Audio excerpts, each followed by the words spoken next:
The Reserve Bank of India just dropped, well, basically a ticking clock right onto the desk of every banking executive in the country. Yeah, a very loud ticking clock. Right, a very loud ticking clock. And the date on it is June 30, 2026. Which is coming up fast. It really is. By that specific deadline, every single hidden vulnerability, every operational blind spot, every poorly configured piece of software in the entire financial ecosystem has to be mapped, assessed, and put on a very strict path to remediation. Completely mapped out, no exceptions. Exactly. And if you are listening to this right now, like maybe you're staring at some vendor compliance portal, or maybe you're fresh out of onboarding, feeling like a tiny, insignificant cog in this massive financial machine, you are actually holding the master key to this entire mandate. You really are. The daily tasks matter. They do. Your daily checklist just became the front line of a massive regulatory shift. A profound shift, honestly, in how the industry operates. Because for decades, the approach to banking infrastructure was, completely reactive. Wait for something to break, basically. Exactly. An institution would just wait for an audit, or worse, they'd wait for an actual breach, Yeah. and then just scramble to patch the hole. Right.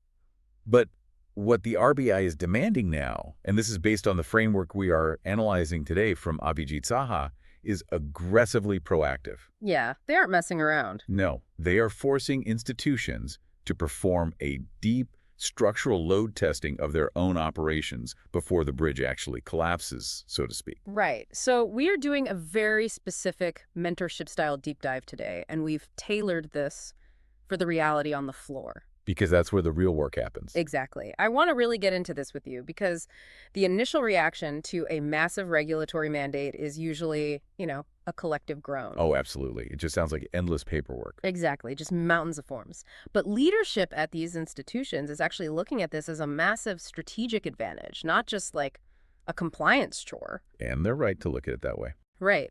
And the people who understand how to actually execute this assessment, the people on the floor, they're going to be the ones architecting the future of these banks. But they need the leaders tomorrow. Yeah.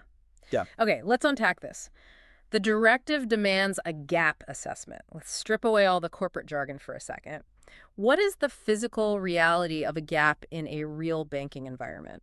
So think of a gap assessment as a highly detailed exercise in cartography, like map making, right? Mm-hmm. But you are mapping reality against expectation. Okay, I like that. You have point A, which is the unvarnished, often really messy truth of how your systems operate today. The messy reality. Exactly. Yeah. And then you have point B, which is the regulatory ideal. So the stringent security and operational standards set by the RBI. Right. And the delta between those 2 points, the distance between where you are and where you need to be, that is your gap. Okay, that sounds really clean in theory, right?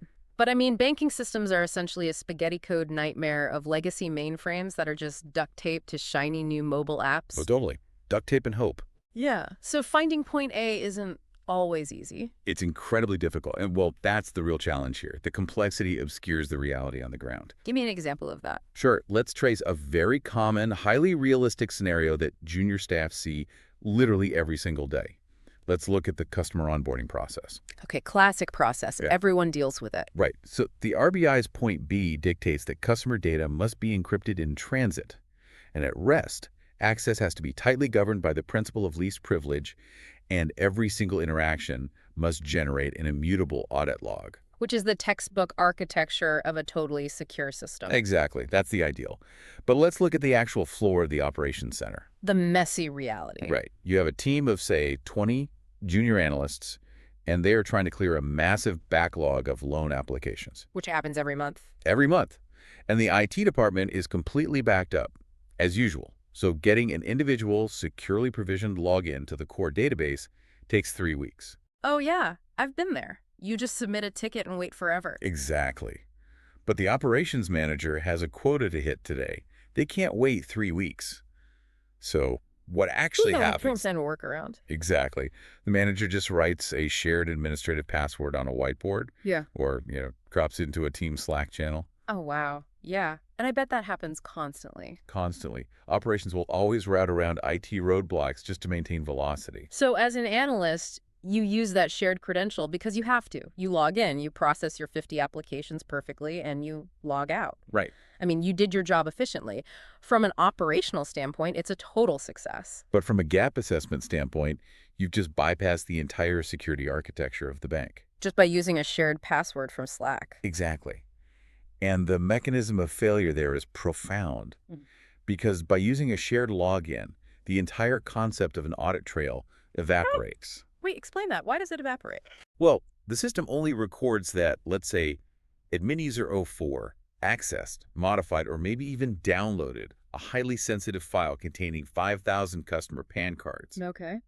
But because 20 different human beings know that exact password, the security team has zero forensic ability to determine who actually performed the action. Oh, I see. Because 20 people are all admin users 04. Exactly. If that data ends up on the dark web tomorrow, the bank cannot isolate the source of the leak. Wow. A gap doesn't require, a sophisticated state-sponsored hacker deploying zero-day malware. A gap is often just a breakdown in the friction between operational speed and data governance. That completely reframes the risk. Because the vulnerability isn't even in the code, it's literally in the workflow. It's in the human behavior. Right. But let me push back a bit here, just playing devil's advocate.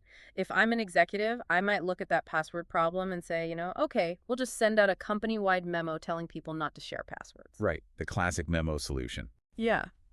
We write the memo, we check the compliance box, and we tell the RBI the gap is closed.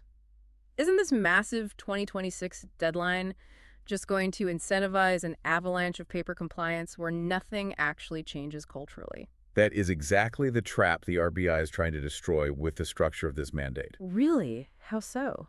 Well, because paper compliance relies entirely on self-attestation. Like, we sent a memo, therefore the behavior changed. Which we all know it doesn't. Right, it never does. But the new framework requires verifiable remediation. What does that mean in practice? It means you don't just state that you have a policy against shared passwords. You have to actively demonstrate that your identity and access management system physically prevents concurrent logins from the same credential across different IP addresses. Oh, so you have to prove the technical control exists to enforce the policy? Exactly, technical enforcement, not just policy documentation. Okay, that makes a lot of sense. But the surface area for these gaffes isn't just internal anymore, is it? Because the source material heavily emphasizes third-party vendor management. Oh, absolutely. And this feels like a massive blind spot for a lot of employees on the floor. It is arguably the most rapidly expanding attack surface in global finance right now. Really? The vendors? Yes, because think about it. 10 years ago, a bank built its own technology. It was a walled garden. Right. Everything was in-house. But today, a modern bank is more like an aggregator of third-party services. Let's visualize that mechanism for the listener. Say the bank wants to launch a new, a frictionless digital payment gateway to compete with the big tech firms. Okay, very common scenario. And they don't have the internal engineering talent to build it from scratch, so they partner with a slick new fintech startup. Right. So the startup handles the user interface, the biometric authentication, the transaction routing. But to make this work, the bank has to open up API endpoints application programming interfaces to basically create doors in their firewall. Exactly.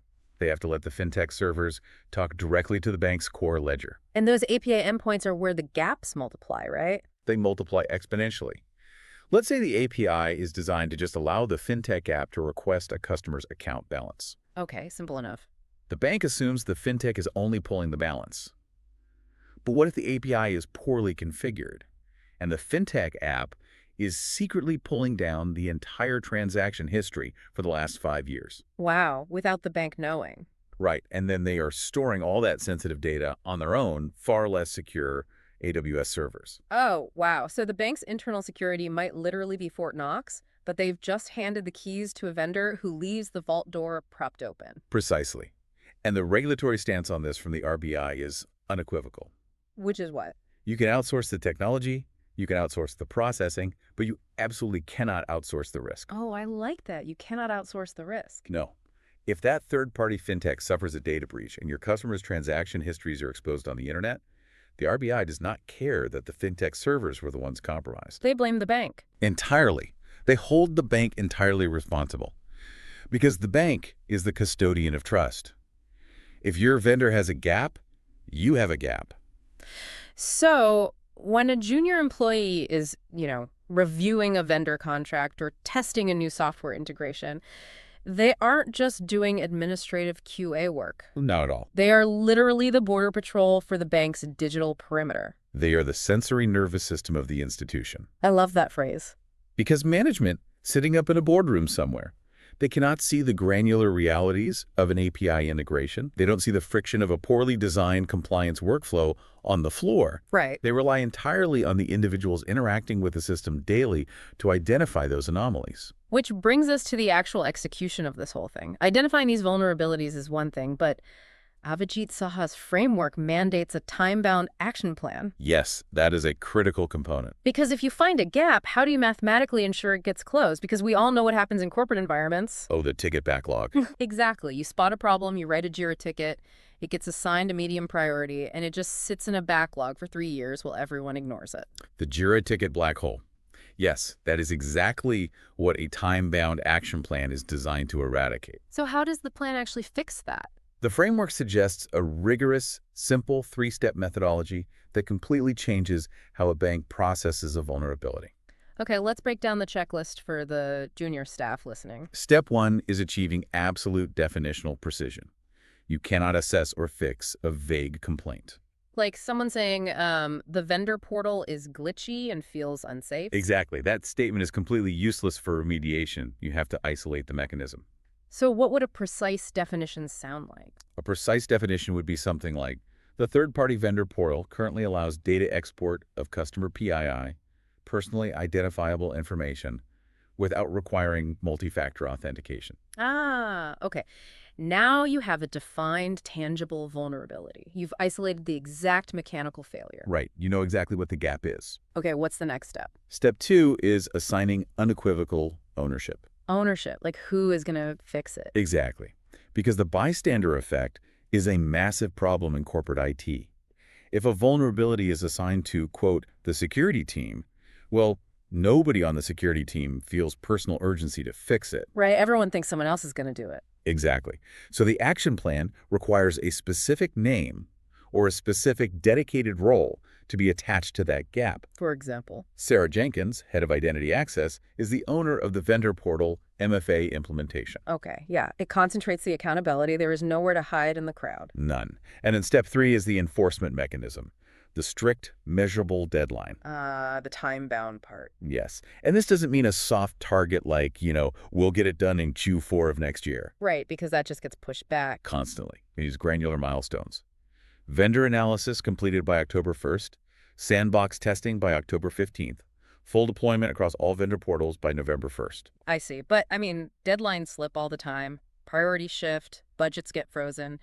How does the bank prevent this beautiful three-step plan from just falling apart 6 months down the line? Well, this is where regular management review meetings become the actual engine of compliance. Management review meetings. That sounds kind of dry. It sounds dry, but these aren't just status updates. They're structural accountability checkpoints. Okay, how do they work? If Sarah Jenkins hits October 1st and the vendor analysis isn't done, she has to explain why to the oversight committee. Right. Is it a budget issue? Did the vendor refuse to cooperate?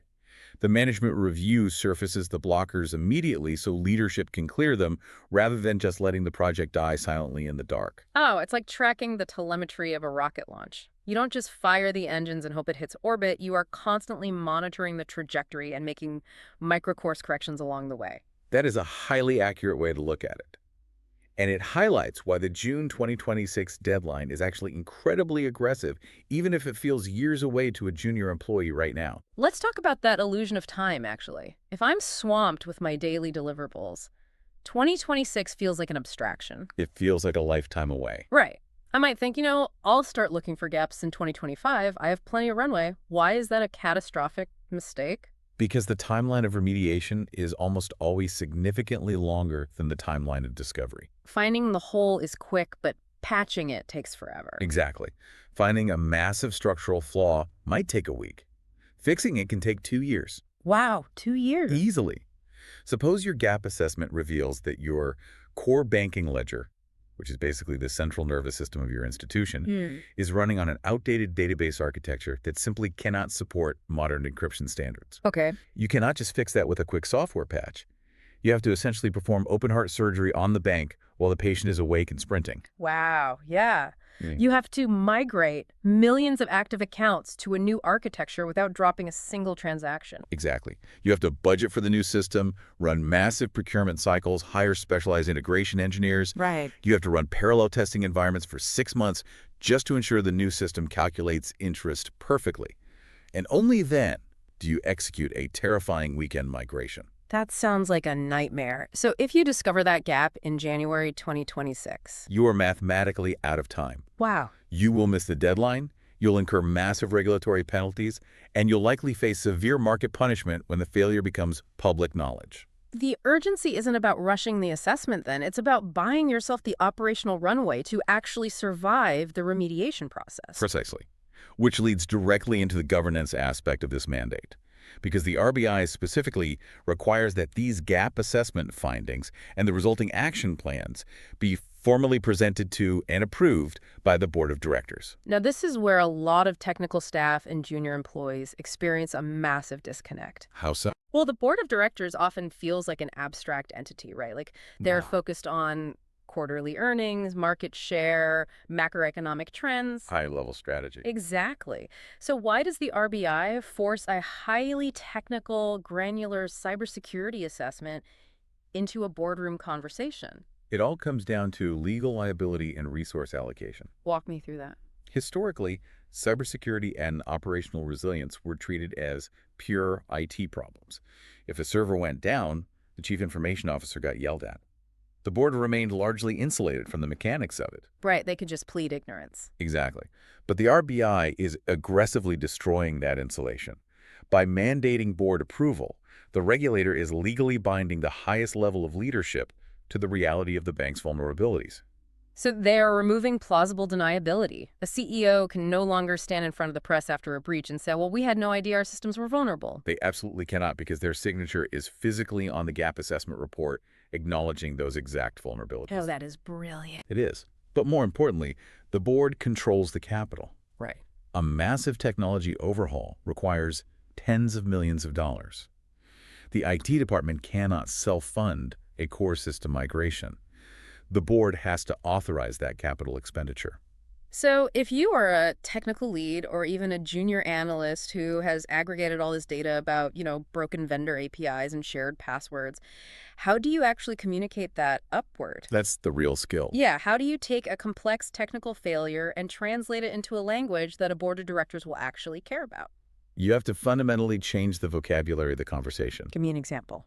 Technical staff often make the fatal mistake of presenting mechanisms instead of impacts. Mechanisms instead of impacts. Yes. If you walk into a boardroom and say, we have an unpatched CVE 2024 flaw in our Apache server framework that allows for remote code execution, you have already lost the room. Right. To a board member, that just sounds like the IT engine is making a funny noise. Exactly.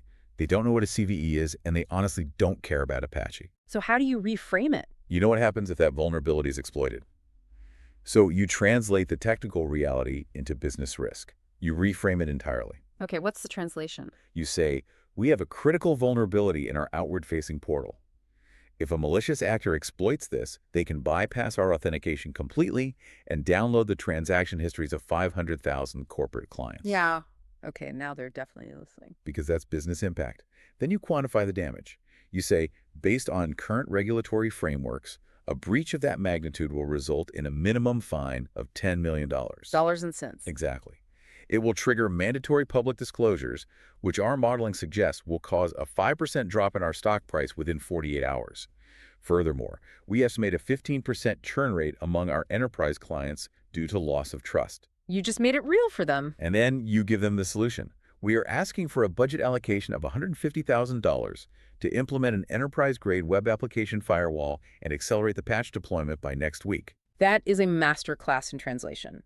You took a software bug and turned it into a conversation about revenue loss, regulatory fines, and reputational destruction. And you gave them the cost of the problem compared to the incredibly cheap price of the solution. Right. Spending $150K to save $10 million is an easy choice for a board. Precisely.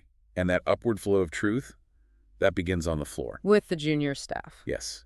When a junior employee meticulously documents an anomaly, or refuses to accept a weak vendor security policy, that granular data point aggregates upward. It feeds the whole system. It becomes a statistical foundation that allows the chief risk officer to make that compelling presentation to the board.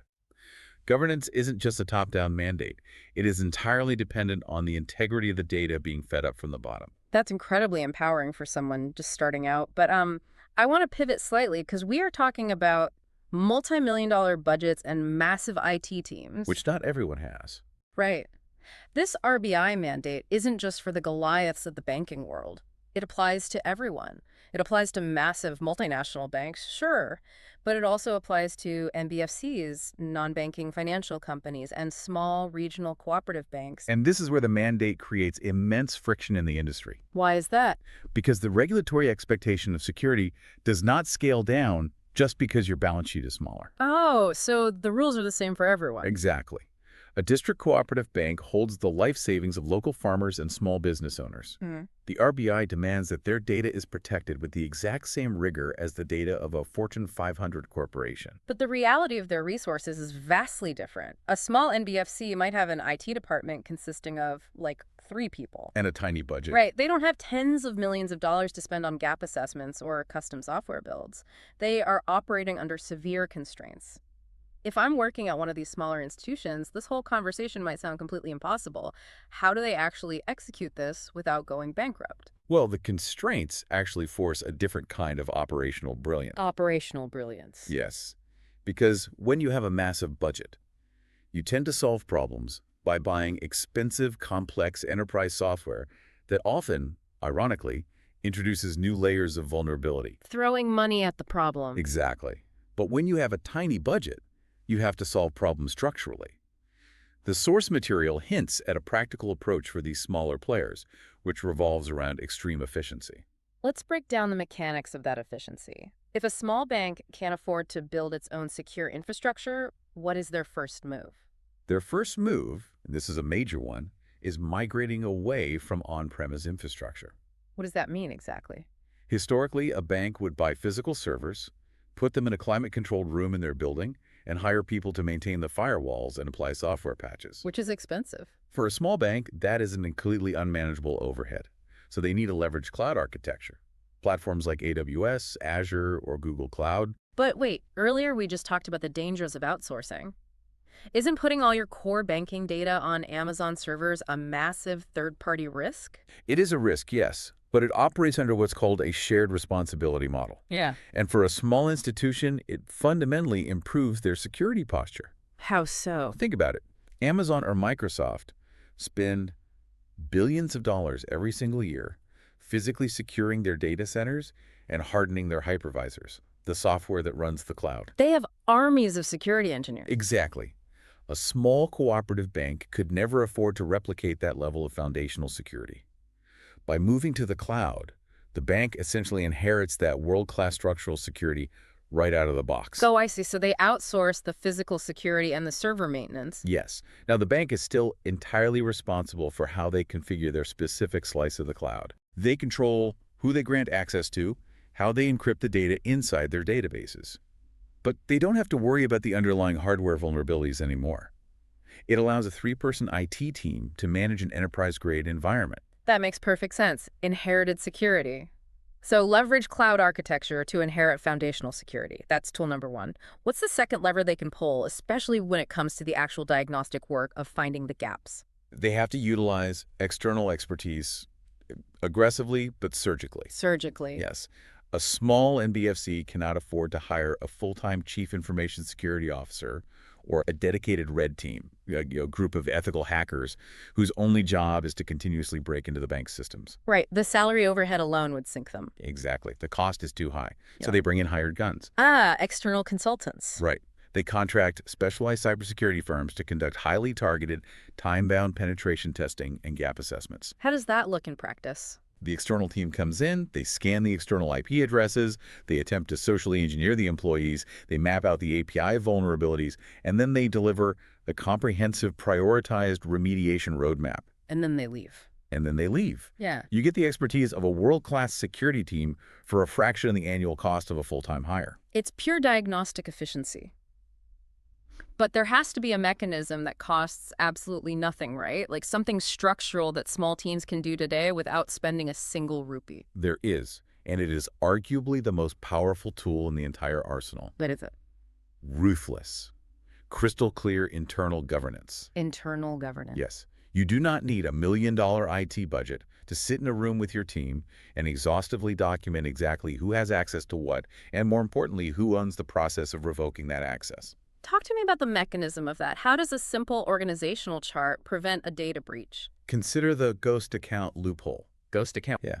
In many small, fast-moving companies, when an employee resigns or is terminated, the offboarding process is chaotic. Very true. HR takes their physical badge, but nobody remembers to notify the IT administrator to kill their VPN access or revoke their credentials to the third-party vendor portal. Oh, wow. So that former employee's active login becomes a ghost account. It just sits there, active, unmonitored, waiting to be compromised or abused. That's terrifying. Anyone could log into it. Exactly.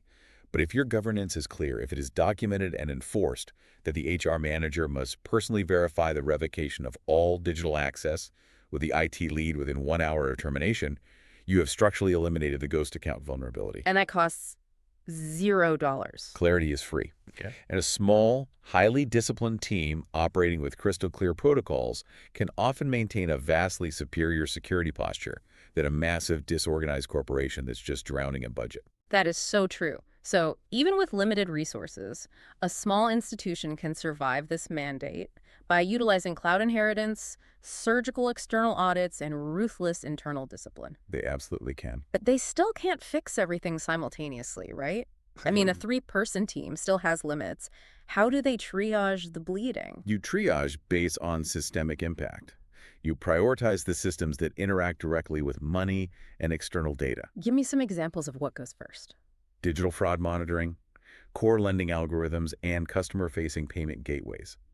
Those are your Tier 1 priorities. Right.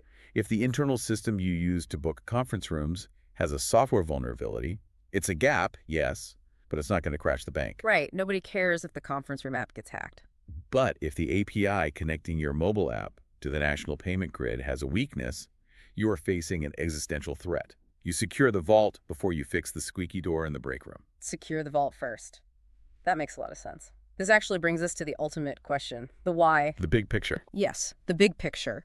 We spent this entire time talking about compliance, remediation, patching holes, and meeting a deadline. Right. But the source material clearly frames this massive regulatory undertaking not as an endpoint, but as a foundation. It points heavily toward the integration of AI-driven systems and the exponential growth of digital banking. Yes, it does. Why is the RBI forcing this massive house cleaning right now? Like, why 2026? Because the industry is standing on the precipice of the most profound technological transformation since the invention of the digital ledger. You're talking about AI. Yes. Yes. Artificial intelligence isn't just a new tool. It is a fundamentally new way of processing reality. How will banks use it? Banks are preparing to deploy AI for everything. Real-time dynamic credit scoring that analyzes thousands of data points in milliseconds. Wow. Autonomous customer service agents capable of executing complex financial routing without human intervention. Predictive fraud engines that identify anomalies before a transaction even settles. It sounds incredible. But to run those incredibly powerful AI engines, you need fuel. And the fuel is data. Massive, unimaginably vast oceans of data. And this is the core mechanism you have to understand about AI. What's that? AI is exceptionally efficient at processing the environment it is given. If you feed an AI into a system that is built on broken data architecture, it doesn't fix the architecture. It just uses it. Exactly. It scales the brokenness. Oh, wow. Help me visualize that. What actually happens if a bank deploys AI without closing its gaps first? Okay, imagine you are trying to train a highly advanced, incredibly efficient self-driving car. Okay, I'm with you. The AI running the car is flawless. It's the best software in the world. But the city you are training it in, which represents your core banking architecture, is a chaotic mess. The messy reality. Yes, the street signs have been intentionally swapped, the traffic lights flash randomly, and the lane markings are completely erased. So the infrastructure is completely broken. Yes. If you put the perfect self-driving car into that broken city, it isn't going to safely navigate the streets. No, it's going to crash. It is going to execute a crash with absolute terrifying efficiency because it will calculate the wrong input perfectly. That is a terrifying analogy. The exact same logic applies to a bank.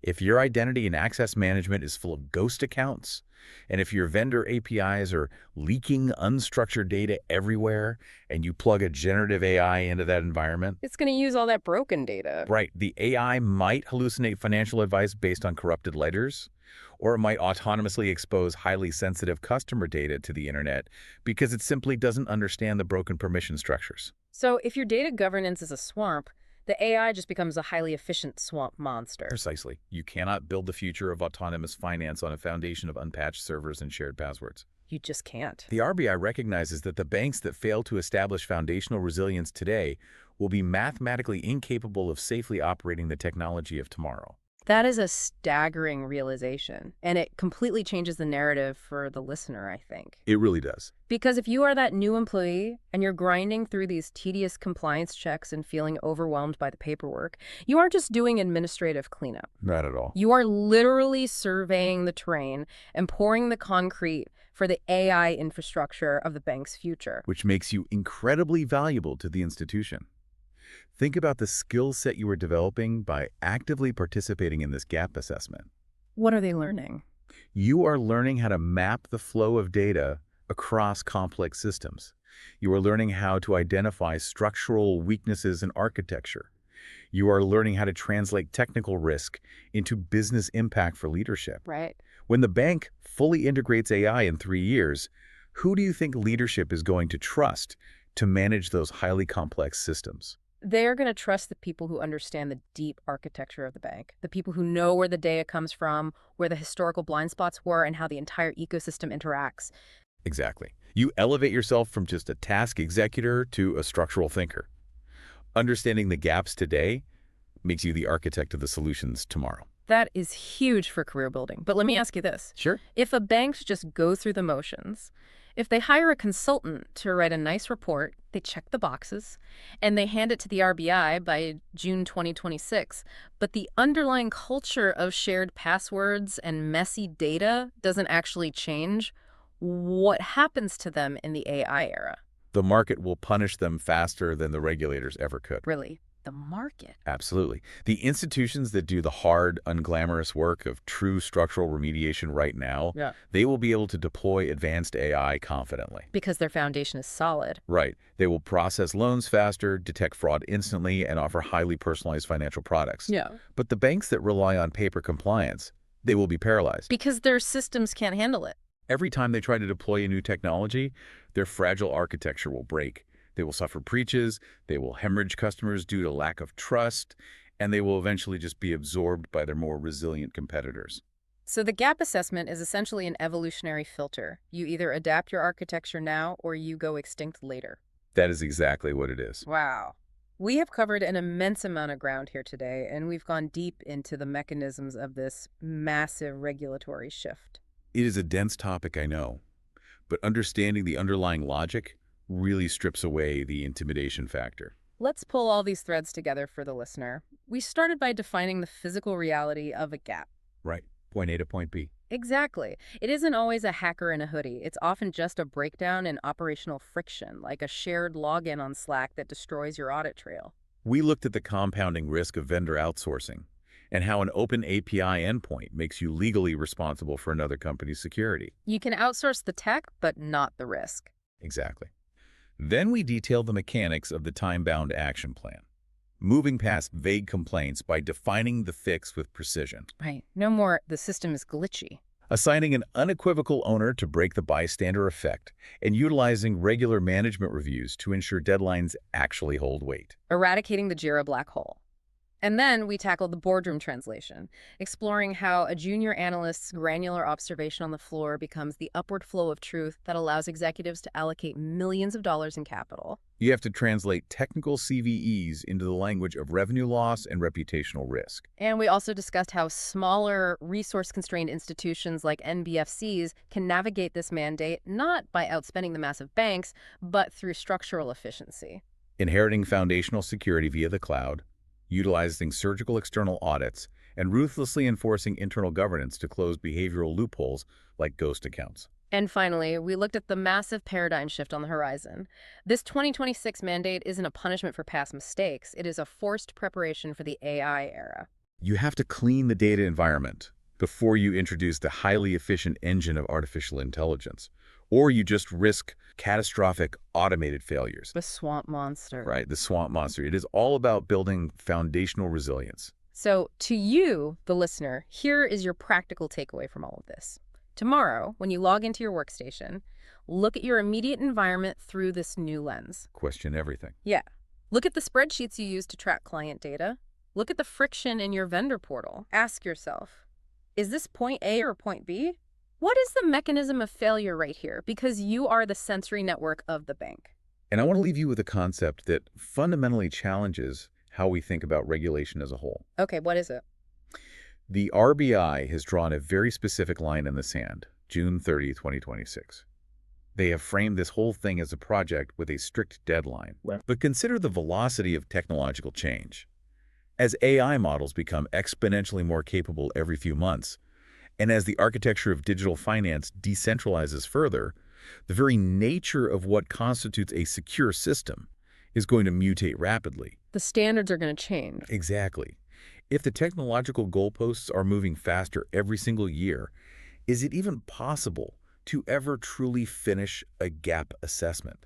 That's a profound thought. Perhaps the true intention behind this mandate isn't to reach some final perfect state of security by 2026, but rather to force institutions to adopt a permanent hypervigilant state of continuous diagnostic testing. The assessment never actually ends. No, it never ends. It just becomes the new baseline of how you breathe in the financial sector. You don't just load test the bridge once. You install sensors in the concrete to measure the strain every single second. Exactly. That is a brilliant framework to carry forward. Thank you for walking through this incredible complexity with us today. It was a pleasure. And to everyone listening, understanding the mechanisms beneath the mandates, that is how you stop being a cog and start becoming an architect.